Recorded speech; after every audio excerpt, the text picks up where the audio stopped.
नमस्कार, स्वागत है आपका द रीव टाइम्स न्यूज चैनल में। आपके साथ मैं हूं हेमराज चौहान। अब खबरें विस्तार से।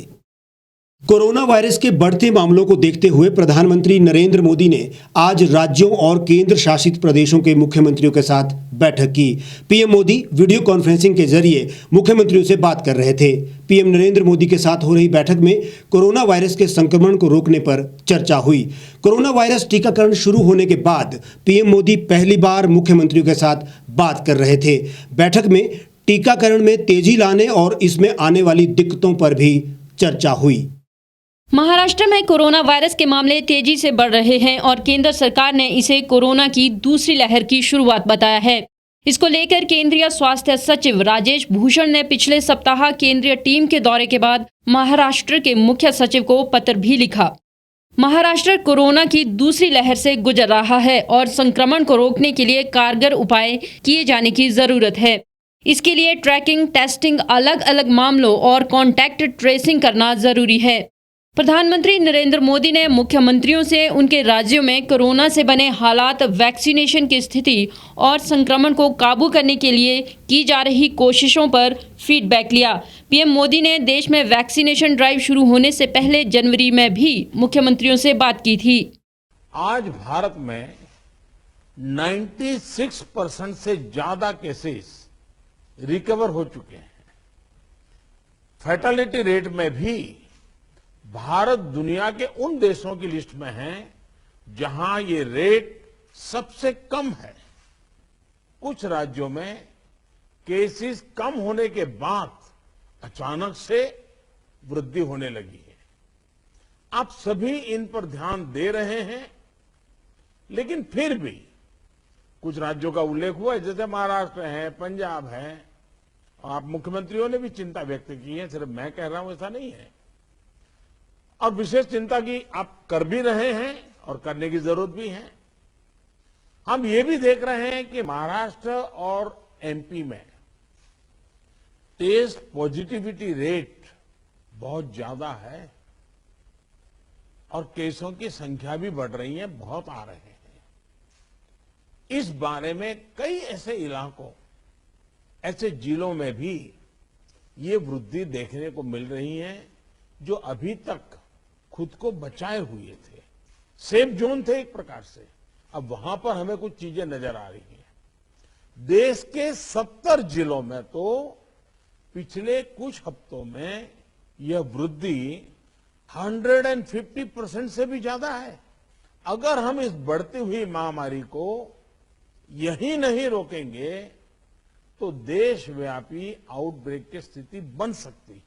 हमें कोरोना की उस उभरती हुई सेकंड पीक को तुरंत रोकना ही होगा, और इसके लिए हमें क्विक और डिसाइसिव कदम उठाने होंगे। कई जगह देखने को मिल रहा है कि मास्क को लेकर अब स्थानीय प्रशासन द्वारा भी उतनी गंभीरता नहीं दिखाई जा रही।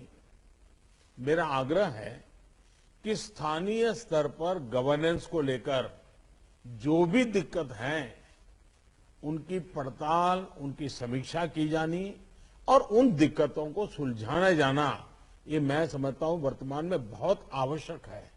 ये मंथन का विषय है कि आखिर कुछ क्षेत्रों में ही टेस्टिंग कम क्यों हो रही है, क्यों ऐसे ही क्षेत्रों में टीकाकरण भी कम हो रहा है। मैं समझता हूं कि ये गुड गवर्नेंस की परीक्षा का भी समय है। कोरोना की लड़ाई में हम आज जहां तक पहुंचे हैं उसमें हमारा कॉन्फिडेंस ओवर कॉन्फिडेंस भी नहीं हो जाना चाहिए। हमारी ये सफलता लापरवाही में भी नहीं बदलनी चाहिए। हमें जनता को पैनिक मोड में भी नहीं लाना है। एक भय का साम्राज्य फैल जाए, ये भी स्थिति नहीं लानी है। और कुछ सावधानियां बरत करके, कुछ इनिशिएटिव लेकर के हमें जनता को परेशानी से मुक्ति भी दिलानी है। अपने प्रयासों में हमें अपने पुराने अनुभवों को शामिल करके रणनीति बनानी होगी। हर राज्य के अपने अपने प्रयोग हैं। अब हमें प्रोएक्टिव होना जरूरी है। हमें जहां जरूरी हो, और ये मैं आग्रहपूर्वक कहता हूं, माइक्रो कंटेनमेंट जोन बनाने का विकल्प भी किसी भी हालत में ढिलास नहीं लानी चाहिए। इस पर बड़े आग्रह से काम करना चाहिए। टेस्ट, ट्रैक और ट्रीट, इसको लेकर भी हमें उतनी ही गंभीरता की जरूरत है जैसे कि हम पिछले 1 साल से करते आ रहे हैं। हर संक्रमित व्यक्ति के कॉन्टैक्ट को कम से कम समय में ट्रैक करना और आरटी-पीसीआर टेस्ट रेट 70% से ऊपर रखना बहुत अहम है। एक बात जो बहुत ध्यान देने वाली है वो ये कि इस बार हमारे टियर 2 और टियर 3 शहर जो शुरू में प्रभावित नहीं हुए थे, उनके आसपास के क्षेत्र प्रभावित ज्यादा हो रहे हैं। देखिए, इस लड़ाई में हम सफलतापूर्वक बच पाए हैं, उसका एक कारण था कि हम गांवों को इससे मुक्त रख पाए थे। लेकिन टियर 2, टियर 3 सिटी पहुंचा तो इसको गांव में जाने से देर नहीं लगेगी और गांवों को संभालना हमारी व्यवस्थाएं बहुत कम पड़ जाएगी। और इसलिए हमें छोटे शहरों में टेस्टिंग को बढ़ाना होगा। हमें छोटे शहरों में रेफरल सिस्टम और एम्बुलेंस नेटवर्क के ऊपर विशेष ध्यान देना होगा। विदेश से आने वाले यात्रियों और उनके कॉन्टैक्ट्स के सर्वेलेंस के लिए एसओपी के पालन की जिम्मेदारी भी हमारी अब बढ़ गई है। हिमाचल मुख्यमंत्री जयराम ठाकुर ने इस विषय पर जानकारी देते हुए कहा कि प्रधानमंत्री ने वैक्सीनेशन को तेज करने की सलाह दी है। उन्होंने कहा कि हिमाचल की स्थिति दूसरे राज्यों के मुकाबले ठीक है और यहां पर कोविड को नियंत्रण करने के लिए प्रयास किए जा रहे हैं। आज काफ़ी अरसे के बाद कोविड के विषय पर आदरणीय प्रधानमंत्री जी ने सभी चीफ मिनिस्टर के साथ वीडियो कॉन्फ्रेंस की। जो कंसर्न था, एक तो सबसे बड़ा वैक्सीनेशन का हमारा ये शेड्यूल जो प्लान किया गया है उसके मुताबिक चल रहा है कि नहीं चल रहा है, एक तो ये।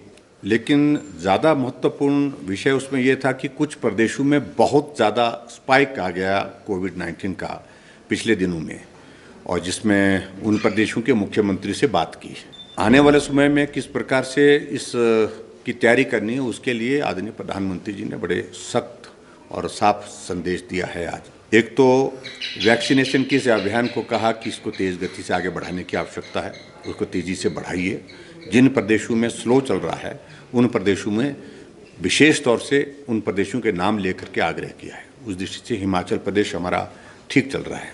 दूसरे, पिछले कुछ अरसे में बहुत बड़ी कमी आई है टेस्टिंग में, और टेस्टिंग में जो कमी आई है उसमें आरटी-पीसीआर की टेस्ट में जो है वो बहुत बड़ी कमी पाई गई थी। कैजुअलनेस, यानी कि हमारा जो फ्रंट लाइन में हमारे पर्टिकुलर जिनको हम बोलते हैं जो हमारे हेल्थ केयर वर्कर हैं, उनको विशेष तौर से कहा कि उनको प्रोत्साहित करें कि वो कोविड के टेस्ट को और इसमें बढ़ोतरी, जितनी कैपेसिटी आपकी है उस कैपेसिटी को पूरा करने के लिए आगे बढ़ें। तीसरी बात, वैक्सीन के कॉन्सेप्ट को क्लियर किया कि वैक्सीन का अभिप्राय ये नहीं है कि आप बिल्कुल कोरोना के इस सारे से बिल्कुल मुक्त हो गए। वो एक उपाय है, जैसे मास्क है एक उपाय है, सोशल डिस्टेंसिंग एक उपाय है, और उससे ज़्यादा महत्वपूर्ण उपाय, कारगर उपाय वो वैक्सीन है।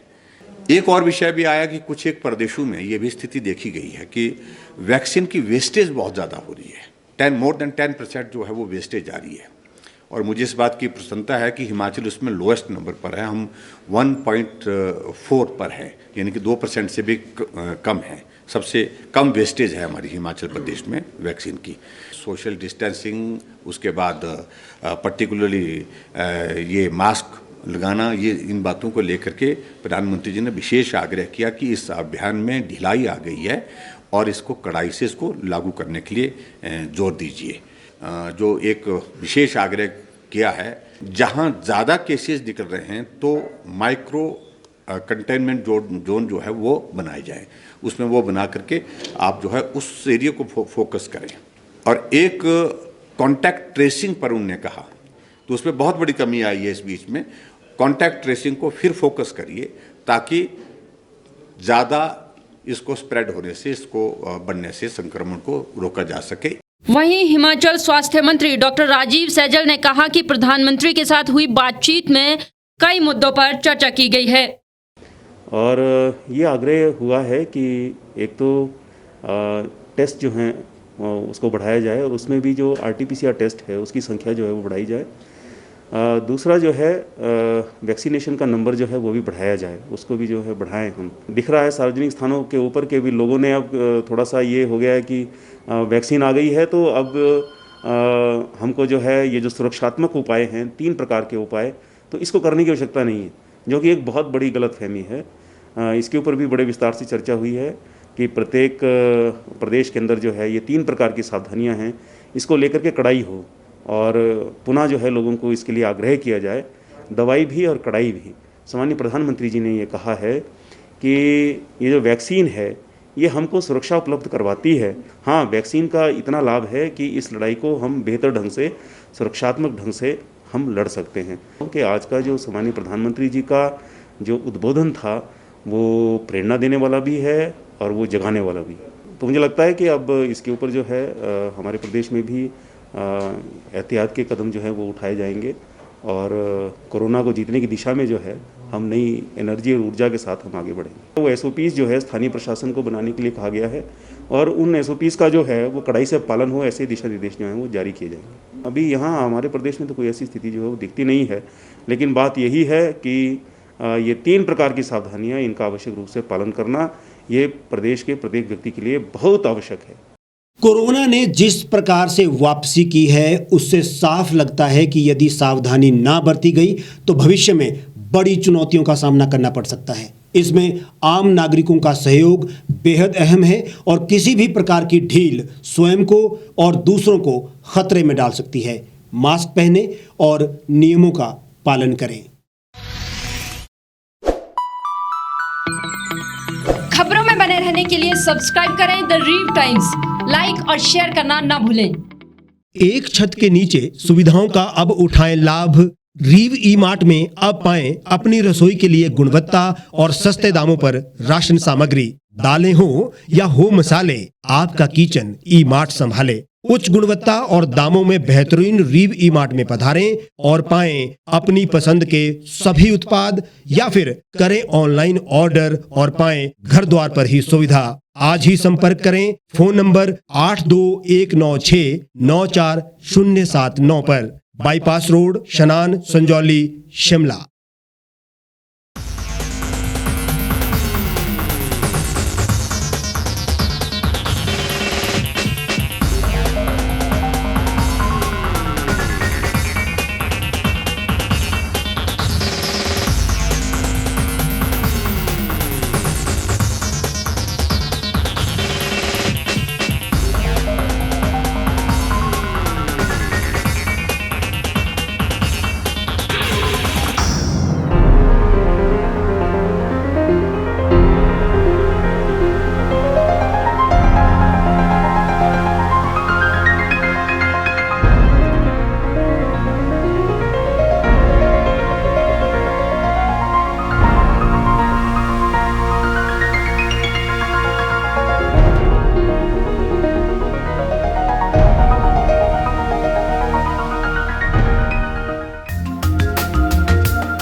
गांव की चौपालों से लेकर संसद के गलियारों तक, गृहिणी के चूल्हे से लेकर निवेश और बाजारों तक, किसानों के हाल से लेकर खेत और खलिहानों तक, शिक्षा और स्वास्थ्य से लेकर खेल के मैदानों तक, संसद के प्रधान से लेकर पंचायत के पंच तक, सेंट्रल हॉल से लेकर ग्राम सभा के मंच तक, हर खबर पर रहेगी हमारी पैनी नजर।